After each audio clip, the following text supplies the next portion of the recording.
last 4 regular season games of the 2019 season, Carson Wentz proved he is an elite top 5 quarterback. It can be difficult to define what makes a quarterback elite due to an endless number of contributing factors, like coaching, scheme, and surrounding talent. Sometimes wiping out one of those factors reveals true clarity. At the end of 2019, the Eagles' entire wide receiver core landed on injured reserve. As the roster deteriorated around Carson Wentz, his play vaulted him into the top 5 elite. His final numbers were solid, yet unspectacular. He finished with 4,039 yards, 27 touchdowns, and 7 interceptions, but the context in which he put up those numbers is what truly elevates him. The Eagles started the season with a respectable 5-4 record, then promptly lost 3 games in a row, the third being to the 2-9 Dolphins. Sitting at 5-7, they had to win out 4 games in a row, or they'd miss the playoffs. It was at that point that their entire wide receiver core was banished to injured reserve. Alshon Jeffrey, Deshaun Jackson, and Nelson Aguilar were replaced with undrafted free agents whose names might as well have popped out of the Madden name generator. These receivers, fresh off the street, took the place of established NFL veterans. Carson Wentz took that group, placed them squarely on his back, and rattled off an incredible 4-game run to carry the Eagles to the playoffs. In fact, he was the first quarterback ever to throw for 4,000 yards without a wide receiver finishing with 500. Being an elite QB isn't just how good you are when everything works, it's how good you are when everything doesn't. So that's where we'll start when evaluating Carson Wentz. The 4-game winning streak began in Week 14 against the Giants. The Eagles trotted out their "wait, who's that?" group of receivers, but still had Alshon Jeffrey, at least for the first quarter. This play is a perfect microcosm of the Eagles' season. Injury, pressure, adaptability, and Wentz making a play. The Eagles are running their cowboy concept, which is really a blend of 2 different concepts. A shallow route with a dig behind it is a drive concept, and that same dig paired with a post is a Mills concept, while Jeffrey runs a fade. The Giants dial up a fire zone blitz with 5 rushers. They're trying to disguise it pre-snap with 2 safeties, but the short motion by the wide receiver triggers them to rotate to their actual positions. Because this third safety is blitzing, the deep safety has to cover his vacated area. Wentz sees the weak safety rotating at the snap to the middle of the field, which tells him he'll have Jeffrey one-on-one on a fade. He peeks at him just to make sure, then turns to Jeffrey, whose leg blows up almost immediately. By the time Wentz comes back to the dig, tight end Dallas Goedert hasn't yet come open, and the pressure is bearing down from the left. Wentz showcases his extend the play ability and forces the Giants to cover for 8 seconds, which no defense is designed for. We'll check this from the end zone angle in a second, but look at the moment he snaps his eyes around. He picks up the other tight end Zach Ertz moving up the sideline, and the linebacker Deion Buchanan sinking back with him. Wentz fakes like he's looking inside to get Buchanan off of Ertz and guard some inside pseudo receiver, then lofts the ball up the sideline to the open Ertz. Mobility is a key part of Wentz's game, but that doesn't just mean he can run around long enough until someone comes open. He goes outside for a second, and the moment he spins back, he picks up Ertz starting up the sideline. You can see his helmet turn back inside to influence Buchanan away from where he wants to throw. Then in rhythm, without double checking, he throws to Ertz, who he knows will be open. Despite the terrible wide receiver play, the Eagles did still have the dynamic Ertz-Goedert tight end duo, but tight ends can't stretch the field, and the Eagles' receivers definitely couldn't stretch the field, which allowed defenses to comfortably condense their coverages closer to the line of scrimmage. This meant tighter windows and less margin for error for Wentz. The Eagles are running their sail concept, which is designed to attack 3 levels of defense. On this play, Ertz runs the shallow crosser to attack underneath. Goedert runs the sail route to attack the intermediate, and the rookie receiver J.J. Arcega-Whiteside runs the deep post. His route is really just there to clear out the deep coverage and create space for the other 2 to work. The Redskins counter with a blitz, which brings all 5 on the line and the linebacker as well. Arcega-Whiteside has difficulty with his release and doesn't do his job. He's supposed to run off the coverage, but by the time Wentz throws the ball to Goedert, Arcega-Whiteside runs right into him. Instead of clearing out the coverage, he's ruined the concept. Wentz lets this go way before Goedert gets out of his break, and he makes an incredible one-handed catch on a ball that was placed perfectly out in front if he didn't have a receiver running into him. Not only did the wide receivers repeatedly fail to win their matchups, their inexperience compromised the rest of the offense. Wentz was the 3rd most pressured quarterback in the NFL, and with key injuries to several of the running backs, rookie Miles Sanders' blocking struggles were exposed. The Redskins are bringing 6, so the Eagles have their 5 O linemen and Sanders in to block. His assignment is a check release, where he'll check to make sure nobody's coming, then release out for a pass. The right guard gets torched anyway, and the linebacker Sanders should have blocked has a free shot. By the time Wentz hits the top of his drop, this throw needs to come out fast. Knowing he's about to get smoked, he stands in and delivers the ball where only Goddard can go and get it.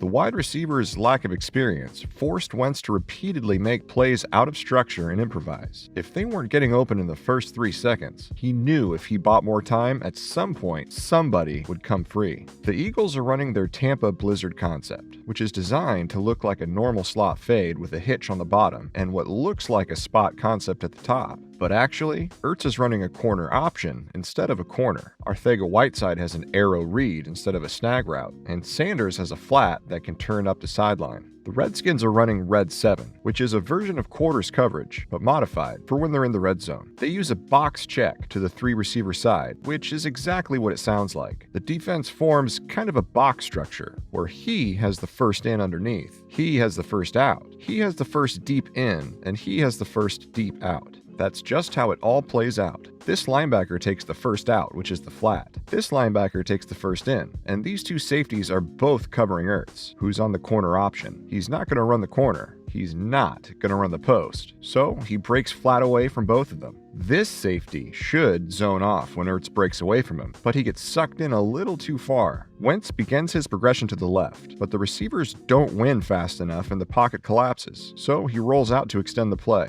Even though it looks chaotic, offenses actually have very specific scramble rules when the play breaks down. The deepest receiver breaks inside, then goes to the back pylon, and the second deepest breaks inside, then goes to the front pylon. Since this safety didn't zone off deep enough, he sees Arcega-Whiteside coming towards him and leaves the back of the end zone open for business. Those breaks to the pylon have to perfectly time up with the quarterback, and Wentz makes a James McAvoy curve the bullet insane throw to Sanders in the back of the end zone. When Wentz begins to roll out, that's when he becomes deadly. After he starts out to his left, this plays out similarly to the Giants' play from before. He fakes into the same side, then rolls out. His eyes immediately go up the sideline, but then back to where his tight ends are in the middle. As he's moving, he glances outside and sees Sanders making his move. He gives a peek back inside to create just that little amount of space, and then on the run makes an absolutely ridiculous, mind-bending throw. We have Philly Jim to thank for this next angle. It's kind of blurry, but we can see the magnitude of just how difficult this throw is. Here's Wentz as he escapes the pocket, which sends each receiver into scramble mode. Sanders is going to break inside, then to the back,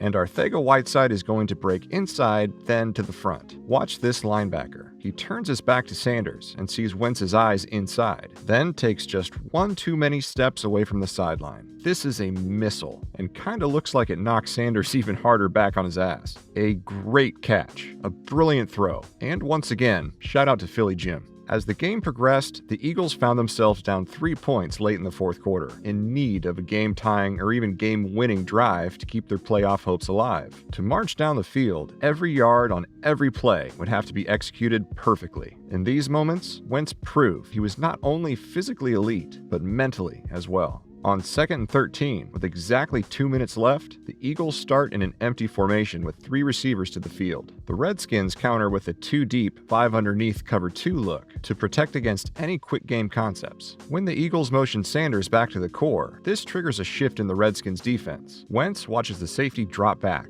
but he knows the key to what comes next is linebacker John Bostic. When Bostic shakes his hand by his mouth, this signals the Redskins are audibling into their 4-deep, split-field quarters coverage, which moves a safety back deep, removing one defender underneath. So Wentz makes an audible of his own. He knows exactly what defense the Redskins are audibling into. Split-field quarters divides the defense into 2 halves. Against spread formations, this coverage is designed to put 4 defenders on 3 receivers and 3 defenders on 2 receivers. However, because it splits the field, if one receiver crosses that threshold to the other side, there's no help whatsoever. Receivers are counted by the defense from the outside in. 1, 2, 3. Bostic knows he can't let that 3 cross his face because of the coverage, so he uses what's called a wall technique to wall him off, which limits his ability to cover ground back outside and forces this defender into a 1-on-2 situation. Wentz sees him drifting out and hits undrafted ex-quarterback turned receiver Greg Ward, who picks up 12 yards. How did Wentz know to check to this play and that Ward would be open? Well, let's go back 1 week to the Redskins game against the Packers. The Packers motion their tight end across to a nearly identical formation with 3 receivers to the field and the running back weak. Watch John Bostic give the same handshake up to his mouth, just like before. This checks the Redskins into their split field quarters coverage. They have a 4-over-3 and 3-over-2, and Bostic uses the same wall technique to make sure the 3 doesn't cross his face. You can see precisely what Wentz was thinking when he studied this exact play. Instead of running the 3 vertical, what if we broke him inside since this linebacker is focused backside and put Bostic in a bind?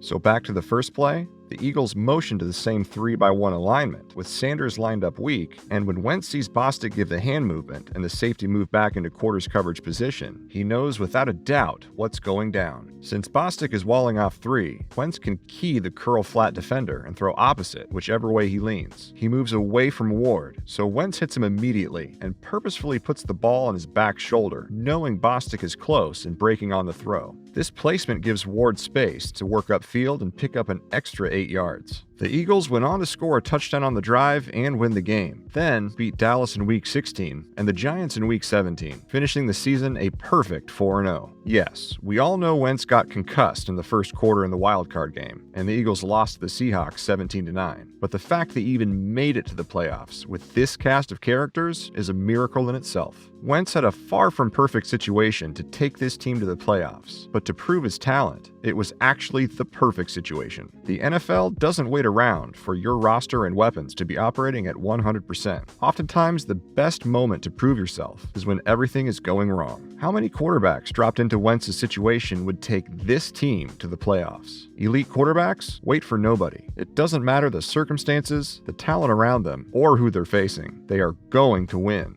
That is what makes Carson Wentz an elite top 5 quarterback.